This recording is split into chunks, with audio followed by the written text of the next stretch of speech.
एकनाथजी शिंदे साहेब एकदा जोरदार टाळ्या.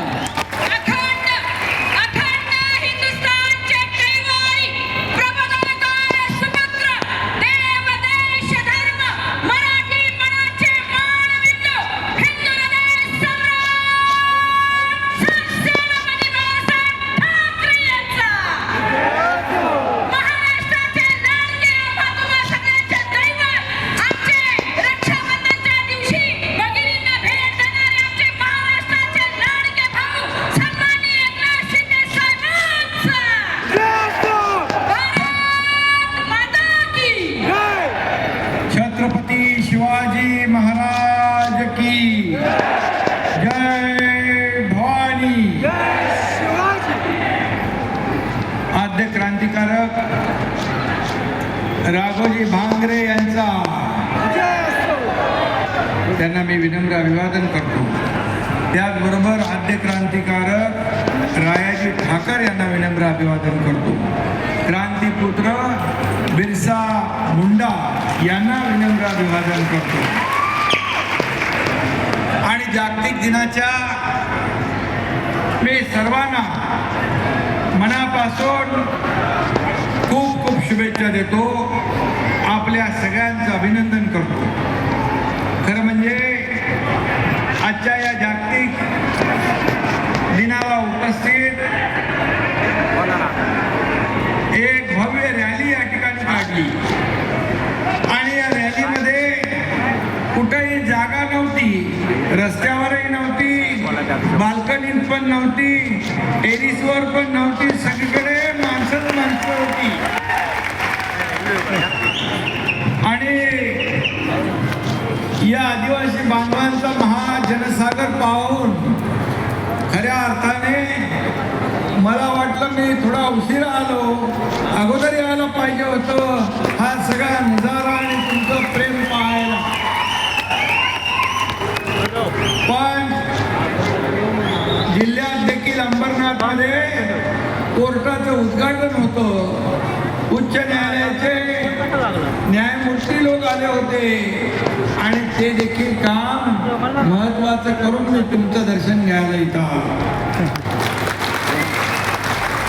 आजच्या या जाहीर सभेला उपस्थित आपले जॉईंट किलर आमदार अमोल खताळजी,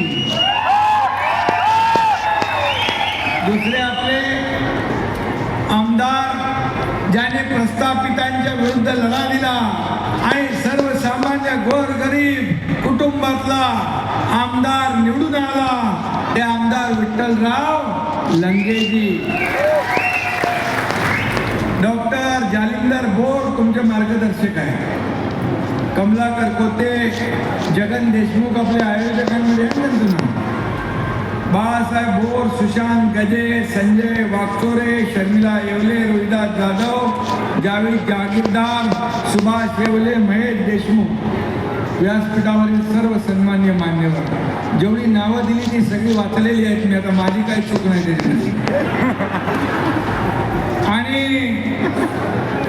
आज खऱ्या अर्थाने हे मोठं आयोजन केलं ते आदिवासी युवा सम्राट मारुती मेंगा, युवा हृदय सम्राट आहे ना बाबा, आहे ना, मजबूत आहे. आणि म्हणून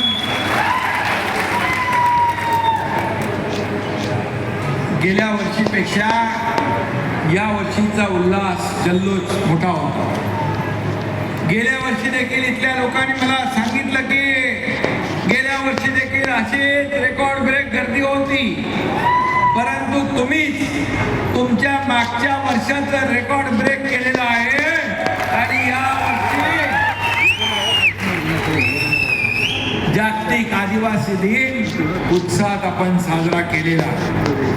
आणि म्हणून मी या ठिकाणी व्यासपीठावर असलेले उपस्थित सर्व मान्यवर, माझ्या लाडक्या बहिणी, लाडके भाऊ, लाडके शेतकरी, या सर्वांना मनापासून मी वंदन करतो, मनापासून आपल्याला धन्यवाद देतो. म्हणजे मेंगाळ आपला मारुती याने प्रचंड मोठा उत्सव साजरा केला. पण गाडीतून येताना पण आणि रथातून येताना पण आणि त्याच्या भाषणामध्ये पण जगन देशमुख याचं नाव घ्यायला काय ते विसरले नाही. आणि ज्यांनी ज्यांनी याला यशस्वी केलं त्या सर्वांचे आभार मारुती मेंगाळ यांनी मानलं. खरा कार्यकर्ता कसा असतो हा मारुती मेंगाळ यांनी दाखवून दिलेला आहे. आणि आदिवासी समाजाच्या बद्दल किंबहुना इतर समाजाच्या बद्दल देखील त्याच्या भावना संवेदना त्यांनी दाखवलेल्या आहेत. आणि म्हणून माझ्या लाडक्या आदिवासी बांधवांची भगिनींची ताकद पाहावी तर या अकोल्यात यावं असं मी सगळ्यांना आवाहन करतो. इथं आदिवासी पण आहेत, इतर समाजाच्याही आहेत, बहुजन समाज सगळा या ठिकाणी आज या सर्व क्रांतीवीरांना नमन करायला आहे, वंदन करायला आहे. आणि म्हणून मी सगळ्यांचं मनापासून अभिनंदन करतो. पंढरपूरला जसे लाखो वारकरी जातात, भक्तजनांची मांदियाळी असते, तशी जी आदिवासींची मांदियाळी आज झाली आहे तर बहुजन समाजाची मांदियाळी या ठिकाणी आली. आणि म्हणून अकोला हा आजच्या दिवशी आदिवासींची पंढरी झालेला आहे असं म्हटलं तर अवघड ठरणार. आणि म्हणून खऱ्या अर्थाने याचा शिल्पकार आमचा मारुती तरुण ताज्या दमाचा एक युवक या ठिकाणी तुमचं नेतृत्व करतोय याचा मला देखील सार्थ अभिमान आहे. आणि मगाशी मारुतीने जे जे काही सांगितलं, अरे बाबा मी उपमुख्यमंत्री तर आहेच, पण तुमच्या शिवसेना पक्षाचा प्रमुख आहे, त्यामुळे तुम्हाला इतर कुणापासूनही त्रास होणार नाही, अडचण होणार नाही याची काळजी, याची जबाबदारी माझी आहे. आणि म्हणून ती व्यवस्था देखील तुम्हाला झालेली पाहायला मिळेल हे देखील मी या ठिकाणी सांगू इच्छितो. शेवटी हा पक्ष मालक आणि नोकराचा नाहीये, हा पक्ष कार्यकर्त्यांचा आहे. तुमचा एकनाथ शिंदे मुख्यमंत्री होता तेव्हाही कार्यकर्ता म्हणून काम केलं, कालही कार्यकर्ता म्हणून काम केलं, आजही कार्यकर्ता म्हणून काम करतोय, उद्याही कार्यकर्ता म्हणूनच काम करणार. आणि म्हणून हा कार्यकर्त्यांचा पक्ष, हा सहकार्यांचा पक्ष आहे.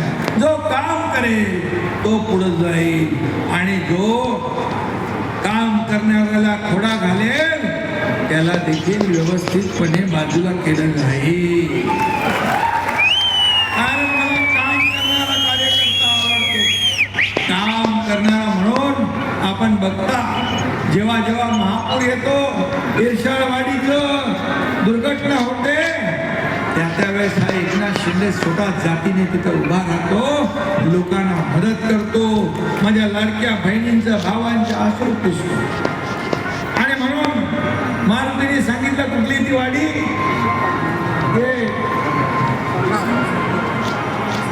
माळुंगे सोनारवाडी या ठिकाणी जी जी काही कामं राहिलेली आहेत ती देखील आमचं सरकार केल्याशिवाय राहणार नाही.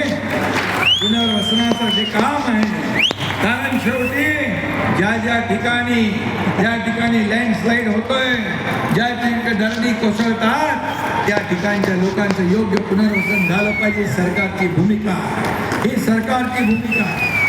आणि म्हणून आज खऱ्या अर्थाने 9 ऑगस्ट आणि क्रांती दिन पण आहे आणि रक्षाबंधन पण आहे. या रक्षाबंधनाचं पण मी आपल्याला खूप खूप शुभेच्छा देतो. माझ्या लाडक्या बहिणींनाही शुभेच्छा, त्यांना लाडक्या भावांनाही राख्या बांधणार तुम्हालाही शुभेच्छा आणि क्रांती दिवसाच्या देखील शुभेच्छा.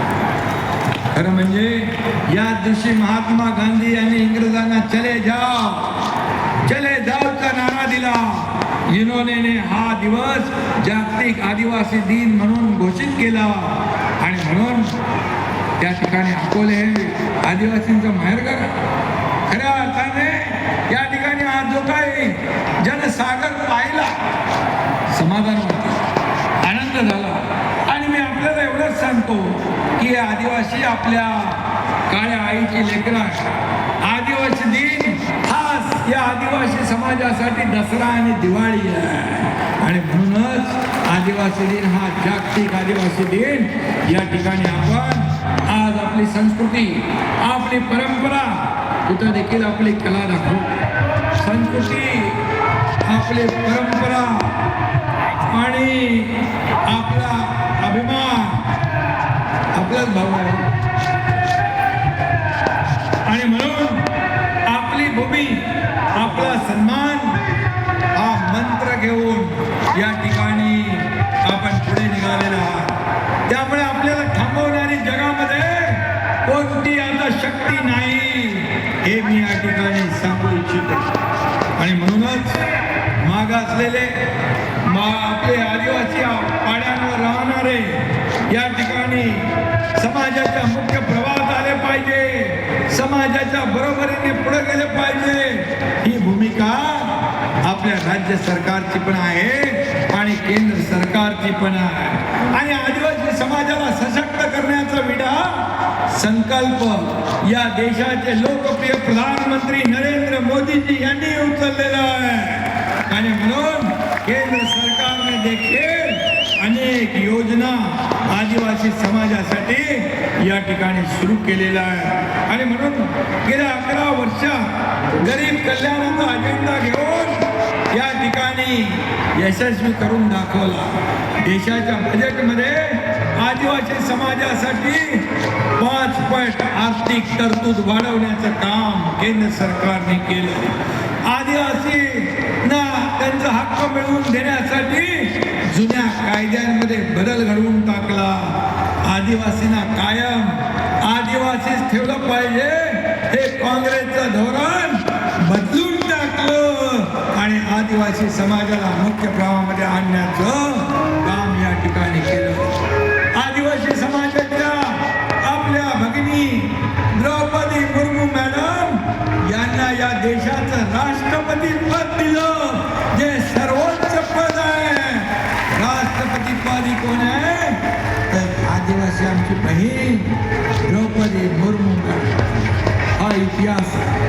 आणि म्हणून राष्ट्रपती म्हणून आपल्या आदिवासी मुर्मू ताईंच्या समोर देखील काँग्रेसने उमेदवार केला, त्यांना देखील अपमानित केलं. परंतु क्रांतीवीर, क्रांतीपुत्र बिरसा मुंडा यांचा जन्म जनजातीय गौरव दिन म्हणून साजरा होतो, तो देखील प्रधानमंत्री मोदीजींनी साजरा सुरू केला आदिवासी समाजाला या मुख्य प्रवाहामध्ये आणण्यासाठी.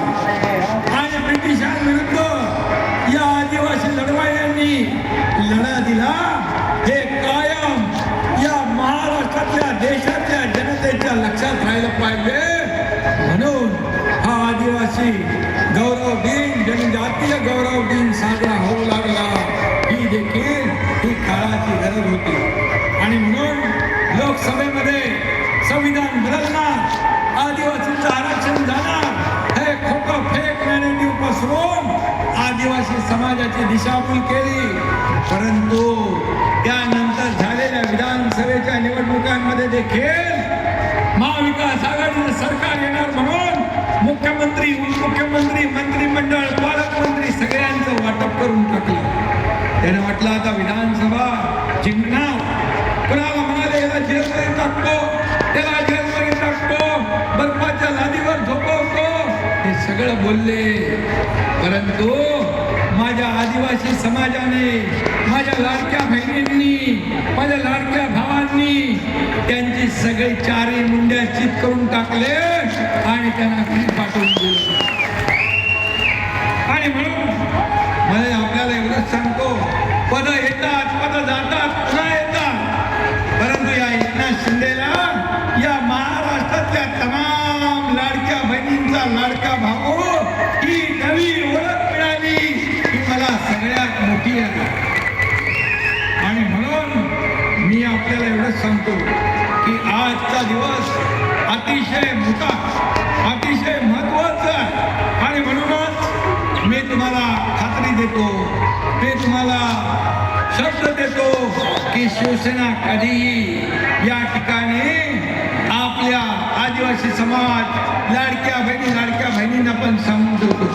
लाडकी बहीण योजना सुरू केली, त्या विरोधक म्हणाले चुनावी जुमला, हे खोटं आश्वासन आहे. परंतु एकनाथ शिंदे, देवेंद्रजी, अजितदादा यांनी लाडकी बहीण योजना आम्ही सुरू केली. तुम्हाला मी सांगतो, कोणी किती काही म्हटलं, किती अफवा पसरवल्या विरोधकांनी, तरी लाडकी बहीण योजना कधी बंद होणार नाही.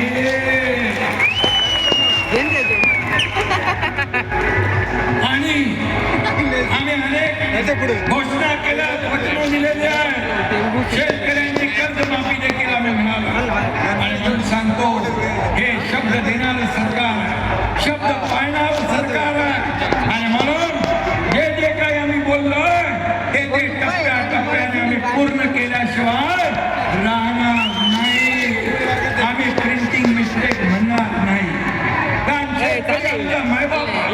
अन्नदाता, मी मुख्यमंत्री असताना अनेक वर्षांमध्ये शेतकऱ्यांच्या निधीमध्ये शेतकऱ्यांना नुकसान भरपाई मोबदला, इतर योजना, शेतकरी सन्मान योजना 45,000 कोटी रुपये आपल्या महायुती सरकारने म्हटले शेतकऱ्यांना. आतापर्यंत इतिहासामध्ये कधी असं झालं नव्हतं. तुम्ही देखील निवडणुकीमध्ये आशीर्वाद दिला, आदिवासी समाजाने दिला, लाडक्या बहिणींनी दिला, लाडक्या शेतकऱ्यांनी, लाडक्या माझ्या भावांनी. विधानसभेत 288 पैकी 232 आमदार तुम्ही निवडून दिले, तुम्ही निवडून दिले. आतापर्यंत इतिहासामध्ये कधी झाला नव्हता हा इतिहास तुम्ही घडवला. विरोधी पक्षाला विरोधी पक्ष नेता एवढा आकडा देखील तुम्ही ठेवला नाही. मनापासून आपले आभार मानतो. आमची जबाबदारी आहे. आम्ही गोरगरीब जनतेसाठी आमचा जन्म झाला, सोन्याचा चमचा घेऊन आमचा जन्म झाला नाही. पण या महाराष्ट्रातल्या तमाम जनतेच्या जीवनामध्ये सोन्यासारखे दिवस मात्र आम्हाला आणायचे आहे. एक शेतकऱ्याचा मुलगा मुख्यमंत्री होतो, तुम्हाला हजर होत नाही, तुम्हाला पोटात करतोय, पोटदुखी होते, रोज शिवाय आरोप देता. परंतु हा एकनाथ शिंदे आरोपाला कामाने उत्तर देणार, टीकेने नाही, कामाने उत्तर देणार. आणि म्हणूनच 2.5 वर्षाच्या कामाची पोचपावती तुम्ही झालेल्या विधानसभेच्या निवडणुकीत मगाशी मारुती म्हणाला की हे उठाव करणाऱ्यांचं तालुका आहे, बंड करण्याचा तालुका आहे. आणि म्हणूनच जेव्हा अन्याय झाला, जेव्हा शिवसेना जेव्हा काँग्रेसच्या जोगडात बांधायला घेतली, त्या एकनाथ शिंदेने बंड केलं, उठाव केला. 2022 साली या राज्यातलं सरकार पलटवून टाकलं, उलटवून टाकलं, तक्ता परत केला, टांगा पलटी, घोडे आणि या सर्व महाराष्ट्रातल्या तमाम माझ्या माता भगिनी भावांनी ते स्वीकारलं. एकनाथ शिंदे 80 जागा लढला, 60 जागा जिंकल्या आहे. माझे 2 आमदार इथे बसलेले आणि ज्याने आमच्यावर टीका केली, म्हणाले हे काही आमदार निवडून येऊ देणार नाही, त्यांनी 100 लढवून 20 आले. मी म्हणालो देवेंद्रजी आणि आम्ही दोघंच मिळून, जेव्हा आम्ही दोघंच होतो, पहिल्या भाषणात मी सांगितलं येणाऱ्या निवडणुकीत तुम्ही म्हणता एकही निवडून येऊन देणार नाही, मी म्हणतोय एकही पडू देणार नाही. आणि 200 पार झाल्याशिवाय राहणार नाही. त्याचा शेती करायला एकनाथ शिंदे गावावर जाईल. 232 आले. आणि म्हणून मी आपल्याला एवढंच सांगतो की आज हा आदिवासी जो आहे, आदिवासी जल जन करतो, पर्यावरणाचं संरक्षण करतो या ठिकाणी. आणि म्हणून आदिवासी समाज जो आहे, आदिवासी समाज वाड्या पाड्यांवर राहणार. मगाशी मारुती मेंगाळे यांनी सांगितलं, त्यांनी माझ्याकडे या ठिकाणी सांगितलं, खरं म्हणजे आदिवासी हा जंगल का राजा कोण आहे? जंगलाचा राजा हा आदिवासी आहे, हा भूमिपुत्र आहे, हा या ठिकाणी जंगलाचं रक्षण करतो, पर्यावरणाचं रक्षण करतो. त्यामुळे तुम्ही जे म्हटले की या ठिकाणी खरं म्हणजे तुम्हाला आरक्षण हे राज्यघटनेने दिले, भारतरत्न डॉक्टर बाबासाहेब आंबेडकरच्या राज्यघटनेने दिलेलं आहे SC आणि ST ला. त्यामुळे तुम्हाला तुमच्या ताटातलं काढण्याचं काम कधी सरकार करणार नाही. ज्या समाजाला आवश्यक आहे, ज्याला मिळालं पाहिजे, त्याला अधिकचं आरक्षण, वेगळ्या पद्धतीने आरक्षण देण्याचं सरकार धोरण घेऊ शकते. परंतु तुमच्या ताटातलं काढून दुसऱ्याला देण्याचं काम सरकार कधी करणार नाही, केलं नाही.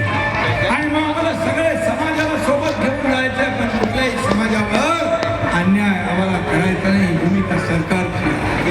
आणि म्हणून आज तुम्ही मगाशी सांगितलं की 9 ऑगस्ट जागतिक स्तरावर या सणाचा दर्जा देऊन शासकीय सुट्टी जाहीर करा म्हणून सांगितलंय. पेसा कायदा आदिवासींच्या पारंपरिक अधिकारांना कायदेशीर मान्यता देण्याचा विषय केला आहे. महाराष्ट्राच्या शासकीय आश्रमशाळा वर्ग 3 वर्ग 4 या कर्मचाऱ्यांसंदर्भात राज्य शासनाने काढलेले बाह्यस्त्रोत भरतीचे पत्र रद्द करून पूर्वीप्रमाणे करा, हा एक मुद्दा तुम्ही दिलेला आहे. महाराष्ट्रातील आदिवासी बांधवांच्या ताब्यात कसरत असलेल्या वनजमिनी वनपट्टे त्यांच्या नावावर झाले पाहिजे, ही एक मागणी आहे.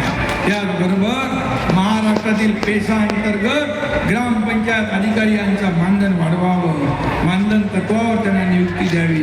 म्हाळुंगे सोंगाळवाडीचं तुम्ही बोललेलं, हे सर्व जे काही निवेदन आहे या बाबतीमध्ये मी स्वतः लक्ष घालून या ठिकाणी मुख्यमंत्री महोदय आणि संबंधित सर्व लोक यांच्याशी चर्चा करून यावर देखील आपण निर्णय घेऊ.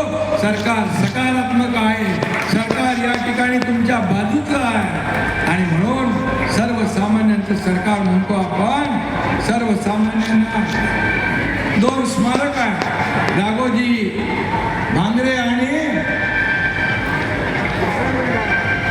राया ठाकर, या दोघांचे जे स्मारक आहे, हे मारुतीचं म्हणणं आहे ते त्याचं स्मारकाचं सुशोभीकरण करावं. त्याला जेवढे पैसे लागतील ते देण्याचं काम आपलं सरकार करेल. तिथं कुठेही पैसे,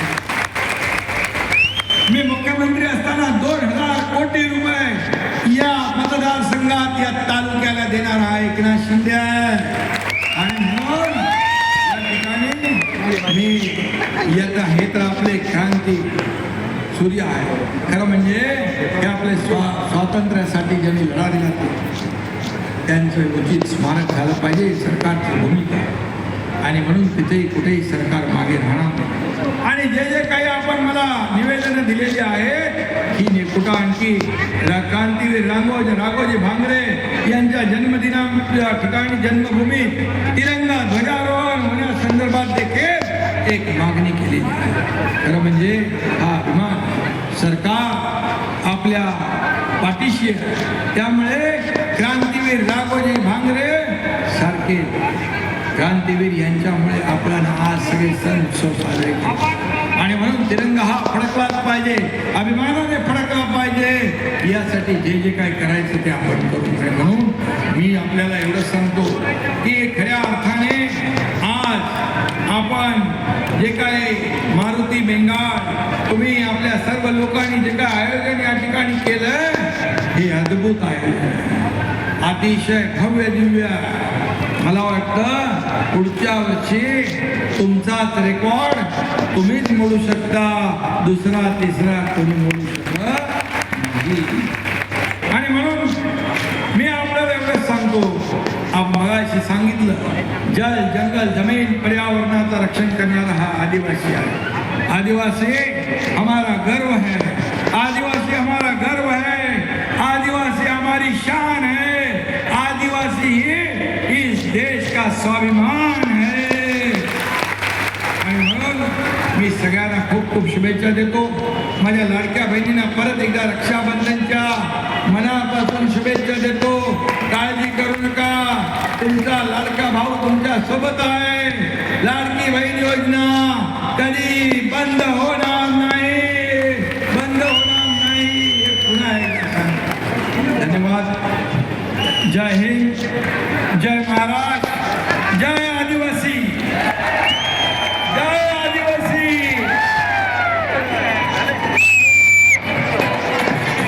धन्यवाद. यानंतर आभार मानण्यासाठी मी माननीय शर्मिलाताई येवले आपणास विनंती करतो. आदरणीय शर्मिलाताई येवले, राज्य कमिटी सदस्य